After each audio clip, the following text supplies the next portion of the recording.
एक बार एक शिष्य अपने गुरु के पास गया और अपने बारे में गुरु जी से शिकायत की। शिष्य बोला कि गुरु जी, मेरा मन लगातार विचारों से भरा हुआ रहता है। तरह तरह के विचार मन में आते रहते हैं और मुझे शांति नहीं मिलती। मैं कहीं भी जाऊं, 2 पल के लिए भी शांति महसूस नहीं होती। कृपया करके आप ही कुछ उपाय बताएं जिससे मेरी परेशानी दूर हो जाए। गुरुजी ने धीरे से मुस्कुराते हुए अपना सिर हिलाया और अपने शिष्य के लिए एक प्याले में चाय डालने लगे, जबकि उस प्याले में पहले से चाय थी। फिर भी गुरुजी ने चाय डालना शुरू कर दिया। जब प्याला पूरी तरह से भरने के बाद छलकने से नीचे गिरने लगा तो शिष्य इस चीज को देखकर बड़ा हैरान हुआ और गुरुजी से बोला कि प्याला पूरी तरह से भर गया है और नीचे भी गिर के बह रहा है। अब और चाय इस प्याले में नहीं आ सकती। इस बात पर गुरुजी ने चाय डालना बंद कर दिया और शिष्य की ओर देखा और उन्होंने कहा, ठीक इस चाय के प्याले की तरह तुम्हारा मन भी विचारों से छलक रहा है।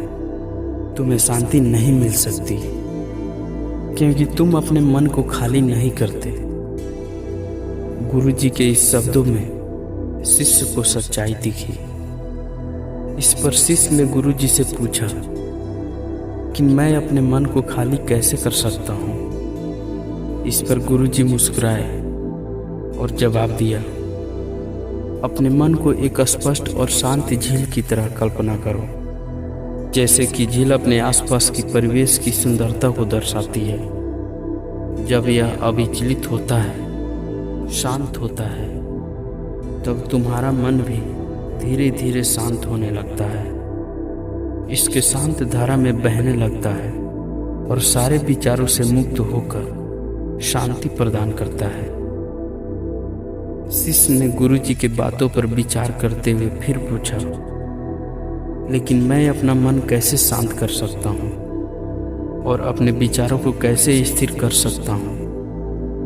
गुरुजी ने फिर जवाब दिया, अपने विचारों को निरंकुशता और आसक्ति के साथ ध्यान करें।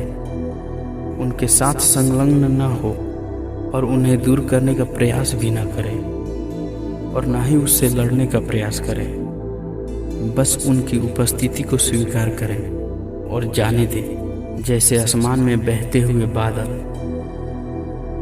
आप प्रत्येक क्षण में पूर्ण रूप से उपस्थित रहें।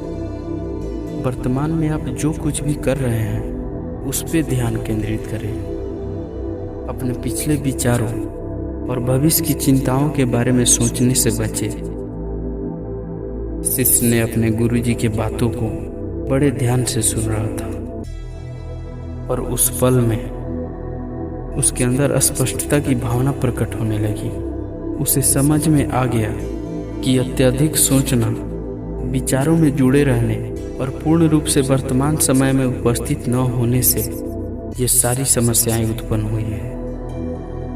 उस दिन के बाद से शिष्य ने सतर्कता का अभ्यास किया, अनावश्यक विचारों को छोड़ दिया और वर्तमान समय पर अपना ध्यान केंद्रित किया। धीरे धीरे उसके मन में अस्थिरता कम होने लगी और उसने एक गहरी शांति और स्पष्टता का अनुभव किया। दोस्तों, इस कहानी से हम सभी को ये सीख लेनी चाहिए कि विचारों से चिपके रहने और अनावश्यक बातों के बारे में ज़्यादा सोचना नहीं चाहिए और ना ही हमें पिछले बीते हुए कलों और भविष्य के बारे में अत्यधिक सोचना और विचार करना चाहिए। इससे हमारा आने वाला कल और भी खराब होता है।